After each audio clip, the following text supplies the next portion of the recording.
J'avais depuis longtemps renoncé au mariage. J'ai été orphelin toute ma vie.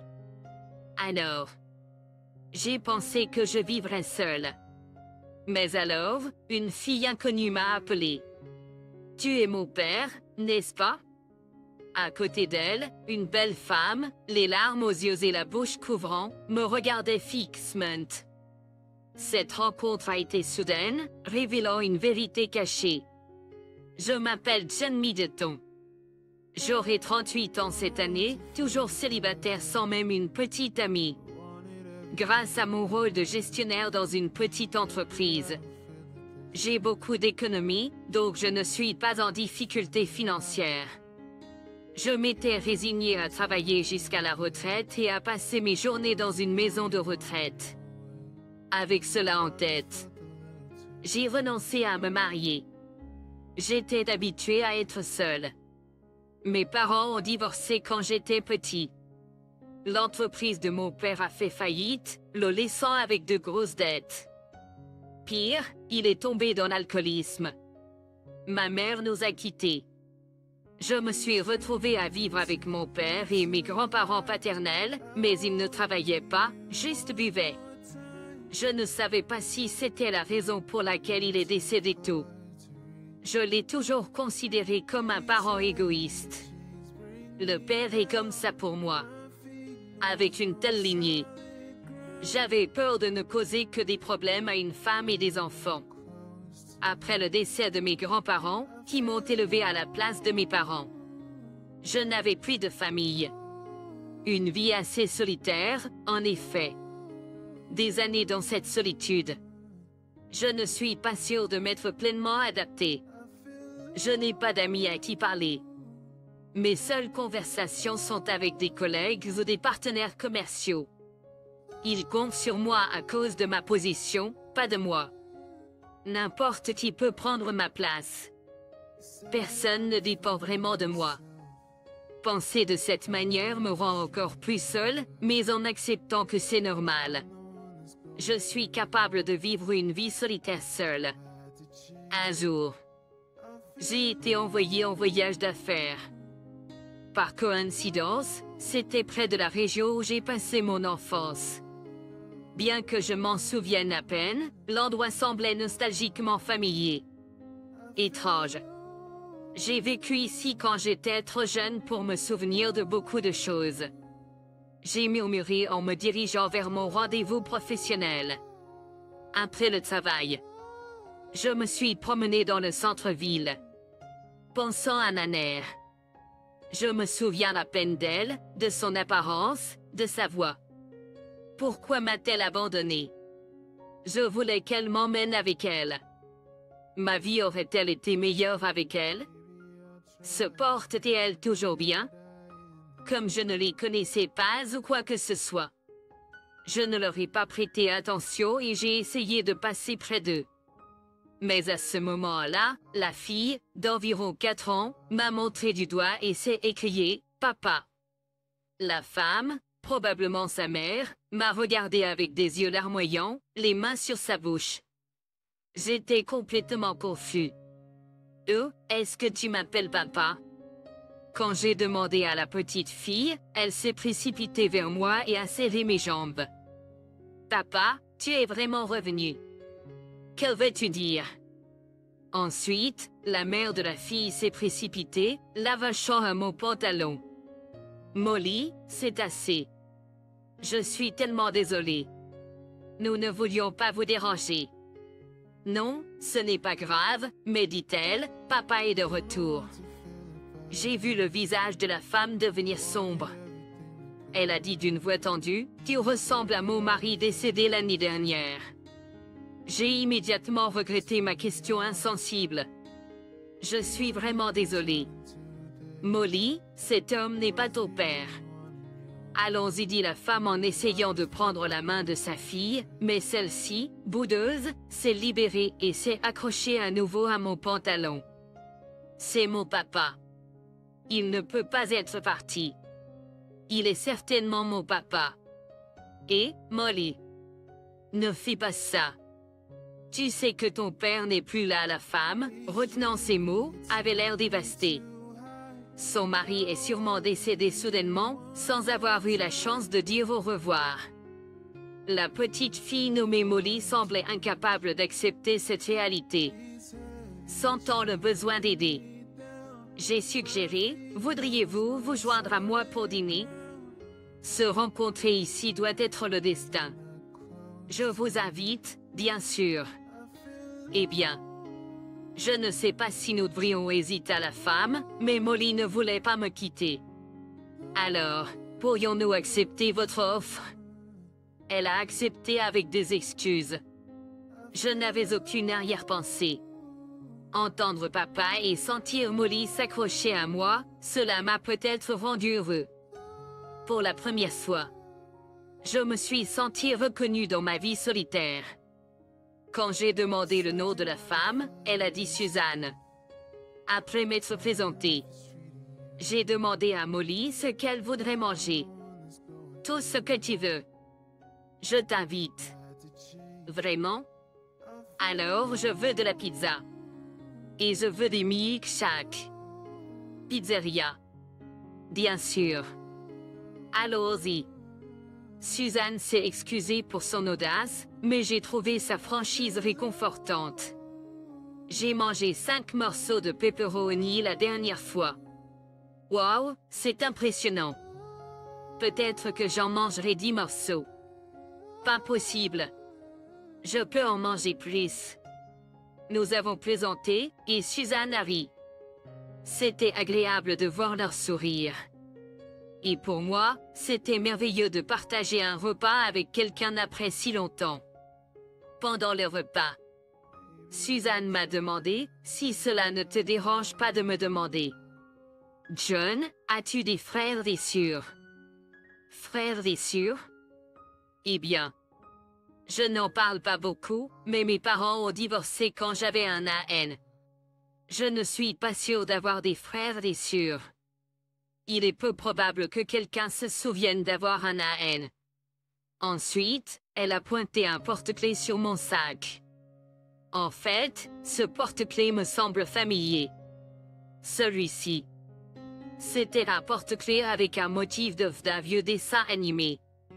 Il était coupé en deux avec un aimant à l'intérieur pour attacher ou détacher. Je n'avais que la moitié. Je n'avais jamais vu l'ensemble complet. Je ne me souvenais même pas quand je l'avais eu pour la première fois. Il a toujours été avec moi, maintenant attaché à mon sac de travail. Ensuite, elle fouilla dans son sac et sortit quelque chose d'étonnant. Elle avait l'autre moitié de mon porte-clés, usé par le temps. C'était le précieux souvenir de mon mari. Et voici sa photo, dit-elle en me montrant une image. J'étais à nouveau choquée. L'homme sur la photo me ressemblait comme 2 gouttes d'eau. Pas étonnant que Molly m'ait pris pour son père. Est-ce que cela signifie que j'avais un frère perdu de vue depuis longtemps? Demandai-je. Elle hocha la tête. Tu sais, j'ai aussi été surpris quand j'ai appris que tu t'appelais John. C'est le même nom que le frère perdu de vue de mon mari. Vraiment. Oui, c'était écrit dans le journal qu'il a laissé. Je ne l'ai su que lorsque je l'ai vu. À l'arrière du journal était inscrit le nom de Jack. Il semblait être le nom de feu son mari. Elle m'a encouragé à le lire, alors j'ai tourné les pages. Je me demande si John va bien. Est-ce qu'il se souvient de moi? Probablement pas. Il n'était qu'un bébé quand j'ai quitté nos parents. Je l'ai toujours laissé seul. Cela ne ferait que lui faire du mal de me rencontrer maintenant. Mais je veux quand même m'excuser correctement. J'ai demandé au sujet de la maison de notre père, mais personne n'y habite maintenant, et les voisins ne savent pas où est allé John. C'est difficile de chercher seul. Engager un détective serait peut-être une bonne idée. Je discuterai de cela avec Suzanne après ce travail. La lecture du journal m'a laissé stupéfait. Je pensais être seul dans la vie, mais j'avais un frère qui essayait de me trouver. Il est mort dans un accident de voiture après ça, dit Suzanne, se couvrant les yeux d'un mouchoir. Jack, oh frère. J'ai murmuré. Puis, un souvenir flou est devenu clair. Une vieille maison. Je le peux. En levant les yeux, un gentil garçon m'a souri. Rencontrons-nous à nouveau. John. Avec cela, nous pouvons nous retrouver. Il a dit, me donnant une moitié du porte-clés et faisant signe au revoir. Je me souviens. J'avais un frère. Il jouait toujours avec moi. Ça va. John? Suzanne a demandé. Je suis soudain revenue à mes esprits. J'ai présenté mes excuses et ensuite elle a dit. Je vis maintenant avec ma belle-mère. La mère de Jack est la tienne. Elle a continué. Ta mère a toujours été préoccupée par toi, surtout depuis le décès de Jack. Elle dit toujours qu'elle veut te rencontrer. Tu aimerais la voir? Ma mère était en vie et voulait me voir. Un fait choquant, difficile à accepter. Ma mère est partie avec seulement mon frère. Maintenant, après tout ce temps. John. Suzanne a regardé dans mes yeux et a dit. J'ai perdu mes parents quand j'étais jeune. Oh. Mon père est mort d'une maladie quand j'étais petit, et ma mère aussi.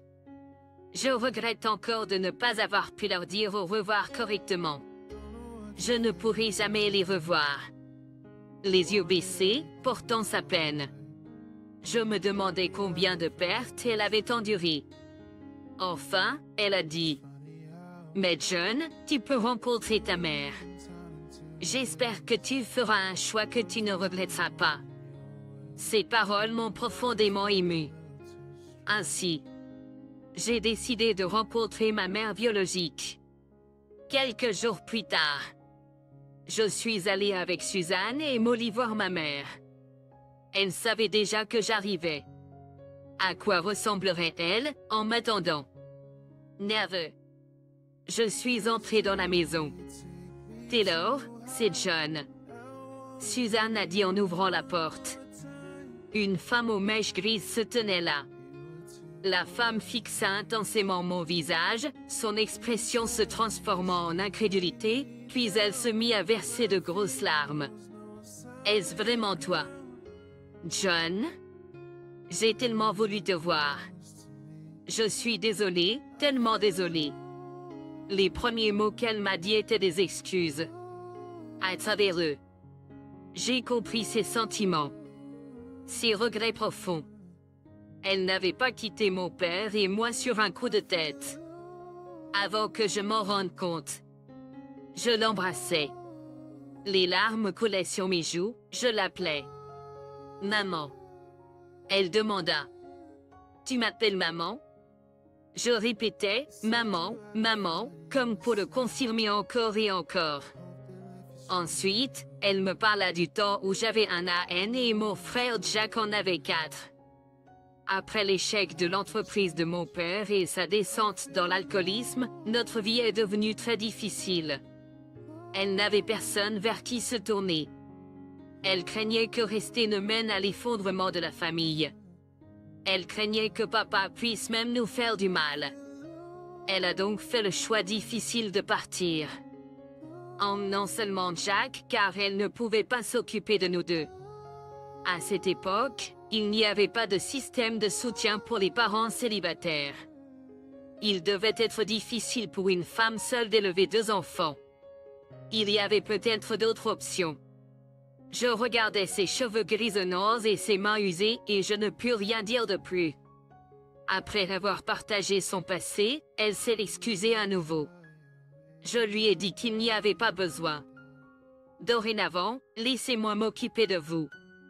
John, tu me pardonnes? Je ne mérite pas d'être appelée ta mère. C'est bon. Bien sûr. J'ai eu une enfance difficile. Je t'en ai même voulu.